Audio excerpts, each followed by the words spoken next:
قالت: لماذا؟ قالت: لماذا؟ قلت: لأن. لماذا؟ لأن وأن. قالت: وقلبي؟ قلت: تجنى.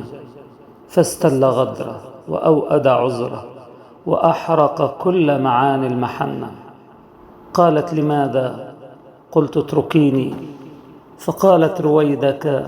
قلت: دعيني.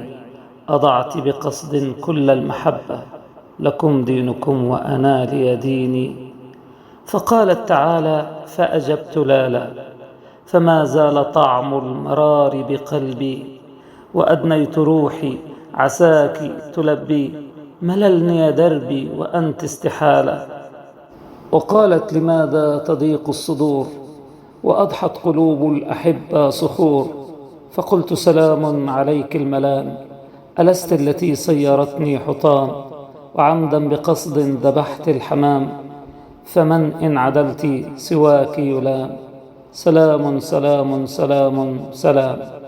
قالت: تحمل، فلا المر يبقى والآت أجمل. فقلت لها: يا لكيم اللعوب، كفاك انحدارا صوب الغروب، ألم تيأسي كل هذه الدروب، كفاني انتظارا كفاك هروب. قالت: لماذا هزمنا هنا مرتين؟ فقلت: لأن لك قبلتين، وأيضا أراك اثنتين، وحبك بين البنين. لماذا أراك وجوها كثيرة، وكنت الأميرة وكنت المثيرة، الآن صرت خلافا لظني، وأضحيت مثل جيوش أسيرة. أتدري لماذا؟ قالت: لماذا؟ قلت: لأن.